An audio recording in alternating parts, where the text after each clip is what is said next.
These are the two players that are going to need to step up if Max Klesman misses any amount of time.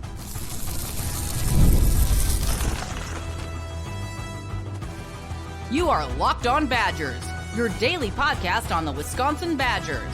Part of the Locked On Podcast Network, your team every day.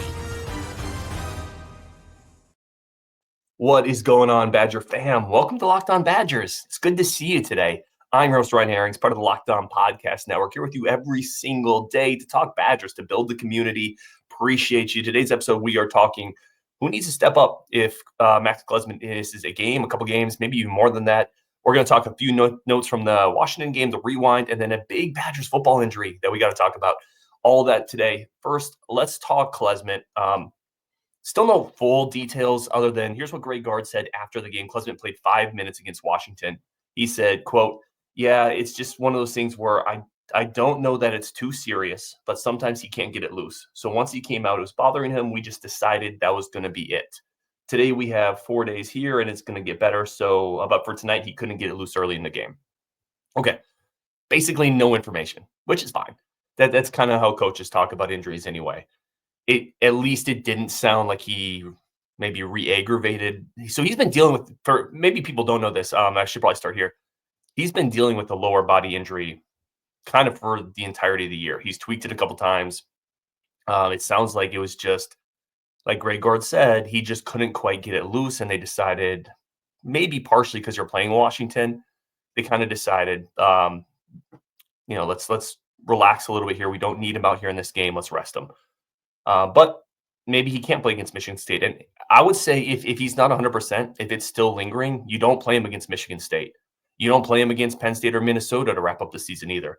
You need him 100%. I wouldn't play him in the Big Ten tournament if he's not 100%, because this team could be special. This team could be special. And playing Max Klesman when he's not 100%, when you don't need to, could it not derail it, but it could derail it. He's a big part of it. He's playing 28 minutes a game on the 7th best Ken Palm adjusted offense in the country. But he's a big part of what we do. Leads the team in assist rate. You got to get him healthy. So I like that they didn't push it in Washington. I hope that continues to be the case. And that's easy for me to say. I fully acknowledge that. Max Klesman has a very small number of games left at the University of Wisconsin. And he, if nothing else, is a dog. Like, he's a guy who really cares. He gives a crap about this university. It's easy for me to say, sit 3 games. But big picture, this team could do something special. And I would hate to see a degraded Max Klesman that can't fully contribute to that. I'm thinking bigger picture. Again, I know that's easy for me to say. So who needs to step up? Let's say he can't play Michigan State. He can't play even for a couple games while they get him fully right. I think let's moneyball this. Let's moneyball it, right? Max Klesman plays 28 minutes a game, 9 points, 2.5 assists, 2.7 assists. So you need to come up with 28 minutes. Who fills those 28 minutes? The obvious one is McGee plays more minutes. McGee's at 21.3 minutes per game right now. You get him up to 30. That puts him right in the Tanjay Blackwell range. All those guys would be averaging about 30 if you get Blackwell or McGee up there. So you get McGee up to about 30 minutes. That dude could easily handle it. That dude looks like a guy who could play 35 minutes and be totally good running around the court like a crazy man. He has a lot of energy. He's good. You can easily get him to 30 minutes. That eats up a lot of the playmaking that Klesman has had to do. Quite frankly, I've wanted to see McGee play more anyway, not at the expense of Klesman getting hurt. But I've wanted to see more McGee minutes anyway to see what that looks like. I think you get him to about 30. And then the other guy is Janicki. Here's a guy who he's playing about 10.5 minutes a game. And what do you lose in Klesman? You lose playmaking, you lose some toughness, you lose some shooting. Janicki gives you a lot of that. Janicki is quietly one of the most efficient passers on this team. He actually leads the team in turnover percentage at 7%. So nobody on this team is, at least among regular players, nobody on this team takes better care of the ball from an efficiency standpoint than Janicki. Now, some of that is because he's not put in as many pick and roll situations. Like, he's not used in a high leverage role. So it's easier to make turnovers when you're handling the ball a lot more. But he's really taking care of it. He's a good passer. He's versatile. He's tough. A lot of those things that Klesman gives you, versatility, toughness. Janicki also gives the ability to play up or down. You could play Janicki a little bit at the 2. You play him at the 3. So you can play him in a couple spots. That gives you some more roster versatility. And a couple times people have talked about Janicki as the type of player who's kind of a combo guard, a big point guard. I think you get those two guys, bump them both up about 10 minutes, and that gets you right to the point where you only need to make up about 9 more minutes if Klesmit isn't playing. I think those 9 more minutes, you just lean a little heavier on Tanjay, Blackwell, get them up into the 32 range, and you basically evened it out. You're going to mix and match a little bit with, the Winter minutes, the Amos minutes, the Carter Gilmore minutes. I think all those guys get a minute or two more, and then you've covered it. But the two main guys that have to step up if Klesmit's out for any period of time, I think it's McGee and I think it's Janicki. I think both of them replace some of the playmaking that Klesmit gives you. And again, Janicki's been a big surprise. He's been really, really a solid player this year as a former walk-on that has just kind of developed in a quality role player. And he's got a couple years left. That guy's going to keep growing and get better and better. He's not done. I always look at jumps from year to year. He's made jumps early. Like, he could develop into potential starter if he keeps developing at this rate. That's something to keep an eye on. But yeah, that's a major success story. A couple news and notes from that Washington game that I always find interesting. So with the 26-point win, Wisconsin has now tallied 5 conference wins this season by 20 points. That matches the most in program history. That speaks to this offense. They have completely mollywopped teams this year. Again, think about that.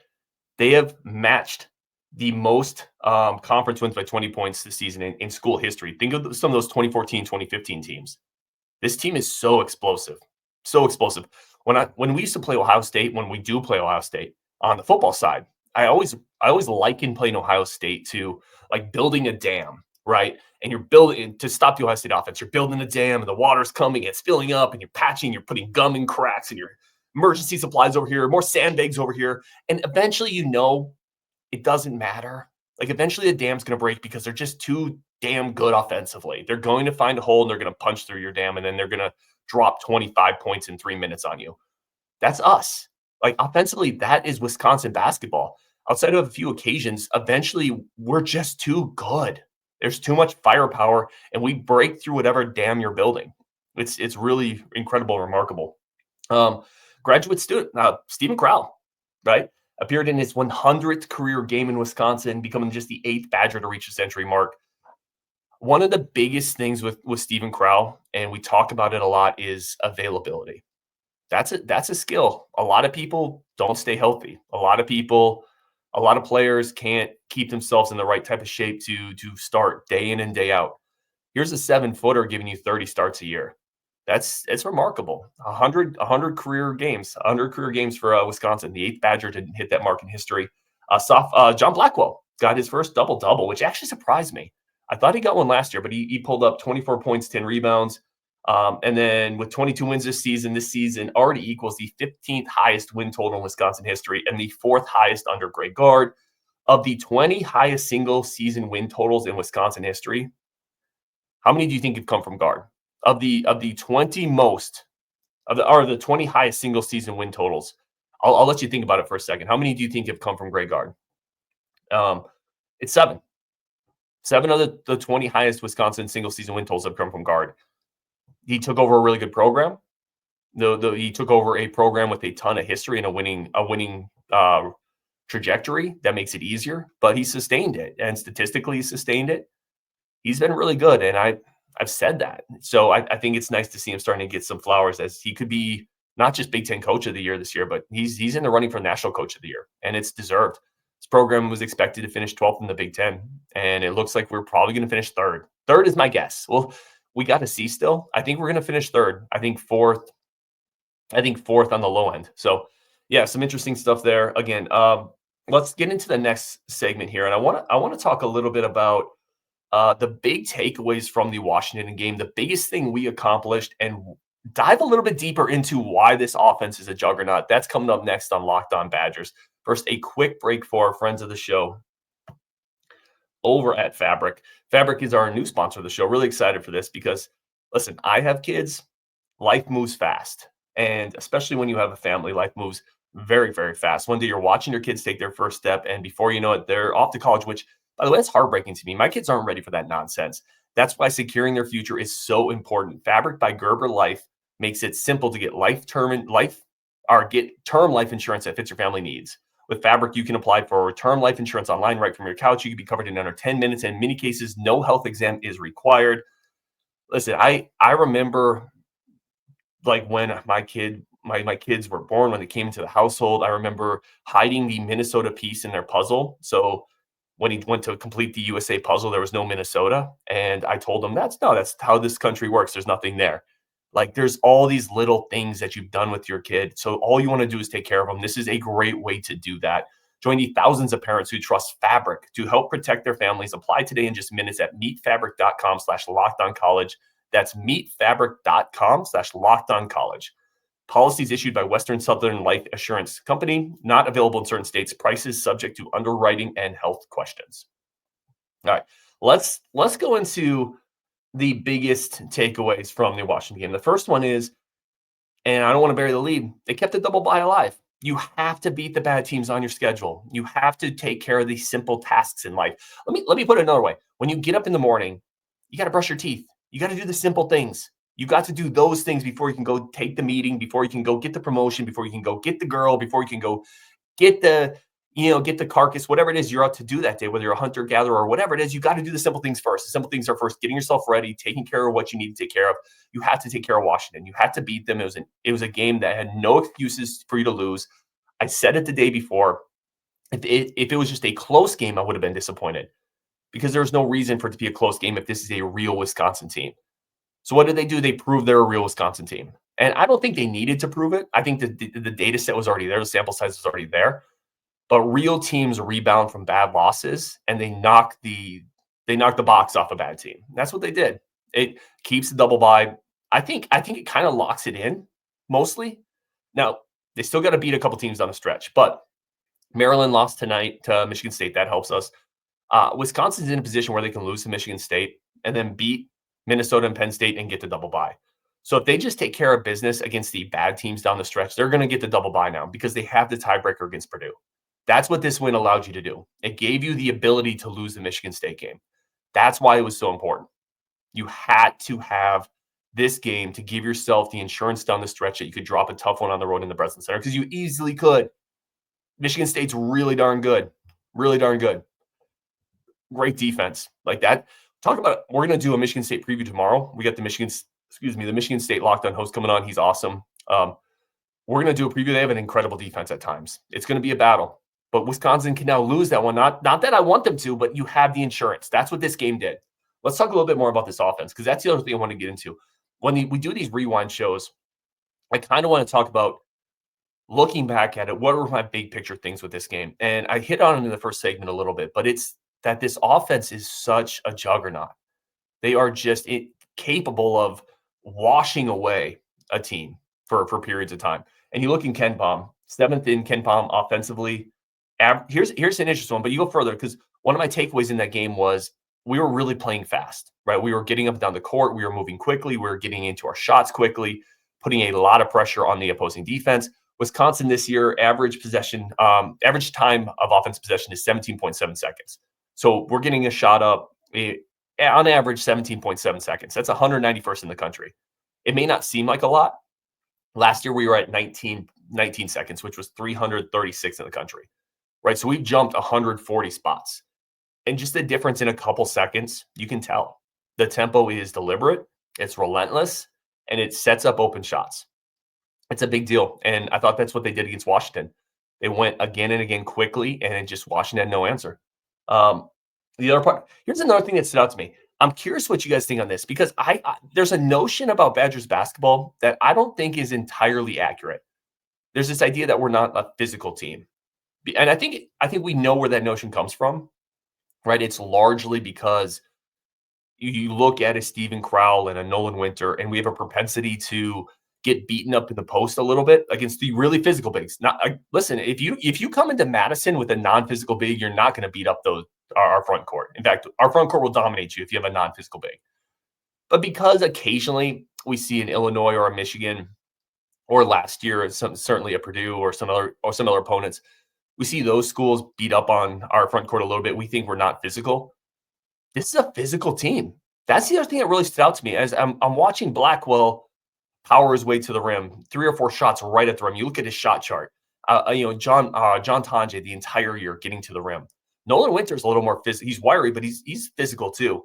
But then a Carter Gilmore is a physical guy who will come off the bench and throw his body around. Kamari McGee, short on stature, large on heart. Like that is a physical, smaller point guard who will throw his body around and really get into it. Janicki's a physical guy. You know, it's a pretty physical team. It really is. And excuse me, I had to cough there. His mid-sentence cough. This is a pretty physical team, and I don't think we get enough credit for that. Now, it's physical in different ways than having a monstrous center. It's physical in different ways than having a Mike Wilkinson or a Frank Kaminsky or an Ethan Happ. But it's physical in ways that teams struggle to defend us with because they're getting matched up. Their wings are getting matched up on Blackwell, Tanjay, and they're struggling with it. Right? They're getting matched up on guys that are bullying them to the rim, and that's why one of the reasons why we get so many free throws is because even when they guard a straight line, we get on their side, we get on their hip, and we get into them. We get free throws. A more physical team than people realize. It's also if you look at Ken Palm, it's I think the one of the bigger teams. If you just look at height, like Crowell's a big center, Winter's a big power forward. Blackwell's a big player. Tanjay's a physical big player. And if you have Janicki starting or not starting, but Janicki's playing more because Klesmit's hurt, it's a big lineup. It's a big kind of long physical lineup. It's just not physical in the traditional sense, but I think we shouldn't sleep on the fact that I think it's still pretty physical. Here's the other one. Speaking to physicality, Crowell in the Washington game on post touches, post plays, 1.33 points per play, elite number. Here's the thing with Crowell. And I know people think I just never say anything bad about him, and I love him. I do really kind of love Crowell, partially because I think people are way too hard on him. And he's not perfect. I've said that a bunch. He's not perfect. But if you don't have an actual center, Crowell's going to eat you alive.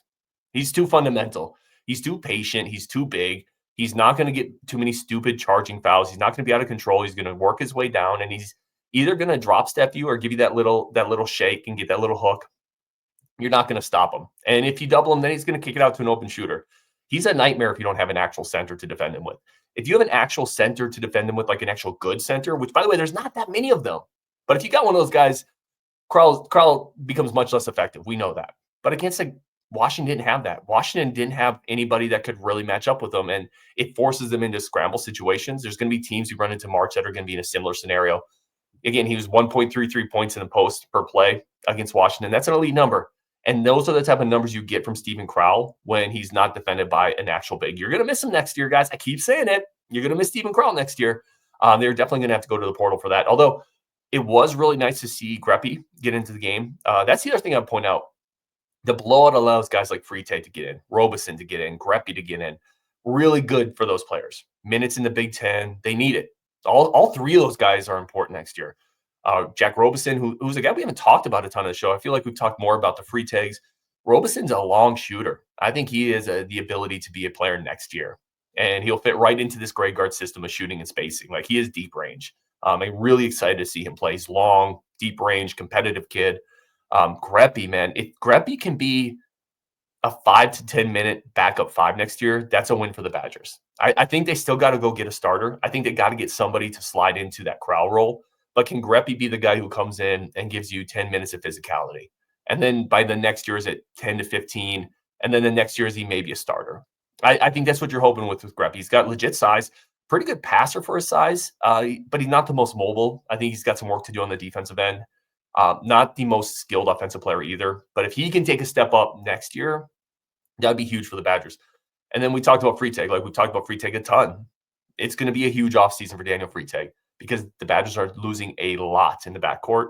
And there's not many guys with his physical skill set on the team. So all three of those guys getting in, that's the other benefit to blowout. That was great to see. All right, we're going to take a quick break, come back, and we're going to talk about a big Badgers football injury and who might need to step up to fix that.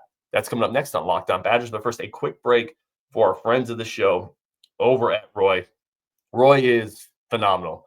Roy is the ultimate spot to help support your team and the athletes that are on it in a way that maybe makes more sense for you. Right now, Roy, listen, it takes some of the confusion about NIL out of the path because you can pay the player that you want to support. You can decide how much you contribute to that specific player. You can receive exclusive content from those athletes that you back. And the best part is if your player transfers, you get your money back. It's a risk-free way to show your support. The Roy app is giving fans control. No more uncertainty.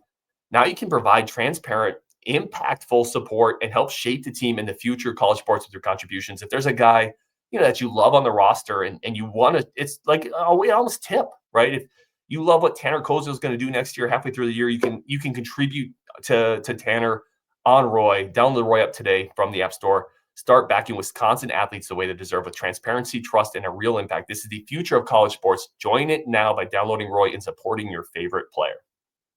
Okay, let's talk about football injury, which is, it's not even a season, right? But this always happens. So one of the transfer guys, Mason Reiger, is reported that he's having right leg surgery. If you remember when Reiger came over from Louisville, I know it's kind of hard to keep track of all the transfer pieces. Reiger was one of the first guys they signed, came over from Louisville, had 2 years ago 5.5 sacks. Last year, he had a knee injury. He had a leg injury. He missed a lot of the year. He was one of the first guys they got, a player who does have, when he's been healthy and playing, some impressive film. A guy I know they were counting on to provide some juice. Sounds like he's not fully healthy. And this could have been something that flared up. It could have been something that was still lingering. I don't fully know the details. I don't think the full details of the injury are out there. A couple things I would say, not good, right? It's never good when you're bringing a guy with injury history and he's already hurt again, especially legs. There's knees, ankles, legs, kind of stuff, man. It's not good. It reminds you a little bit of a Jake Renfro, right, who missed his last year at Cincinnati, came over, everyone's like, this is going to be the starter, and then he got hurt again, and he got hurt again. Now, that might not be the case for Mason Reiger. That might not be the path. I hope it's not, but you never know, which is why you got bodies, right? That's where I'd pivot from this. This is not good news. I don't know what it means in terms of when he could be back. I know some people have reported he could be back for summer conditioning, but who knows, right? We kind of heard similar stuff with Drake Renfro, I felt like, and it kind of just kept going out. And even him coming back for summer conditioning, does that mean he's 100% for summer conditioning and ready to go? Or does that mean he's just kind of working back into it? In which case, you're going to be behind the 8 ball because you missed time last year. That's the thing. He's missed a lot of time at this point. And if he's still not fully healthy, he's going to miss more. It's not good. But that's why you went and got bodies. So couple of the players that I would highlight here, Tyrese Fearby, he was the big-time athlete, former 4-star guy, long wingspan, athletic kid. It's never really clicked for him, but he's the type of guy who could provide some edge pressure potentially. Michael Garner. Garner's an interesting one, right? He's talked to Brady Collins. He's up around 300 pounds now. So 6'5", 300 pounds. That could be an interesting edge guy with some length. And then the other one's Corey Walker. Corey Walker on the outside. There might not be a more unheralded guy that came in than Corey Walker. I feel like he really gets lost in the shuffle of some of these other pieces. Walker's a big kid, long, lengthy, and had 5.5 sacks last year. For Western Michigan, like that's a D1 program, like who had 5.5 sacks. Let me remind you, that would have led the Wisconsin Badgers in sacks last year. Excuse me. That would have led us in sacks. One of those sacks for Corey Walker, by the way, was against Ohio State. I'm not crowning him. I'm just saying the Badgers did go out and get bodies this year, so they have some people they can throw in that spot. But it's not good that Mason Reiger got hurt, certainly. And we'll have to track it. We'll have to see where it goes from here. There's certainly time, but not super good news. All right, we're going to wrap it there. On Wisconsin, when you're done here, go check out Locked On Big Ten, all the biggest stories from the conference over on Craig Sheeman's channel. You're going to find transfer stuff, realignment stuff all over there on Wisconsin, and we will talk tomorrow.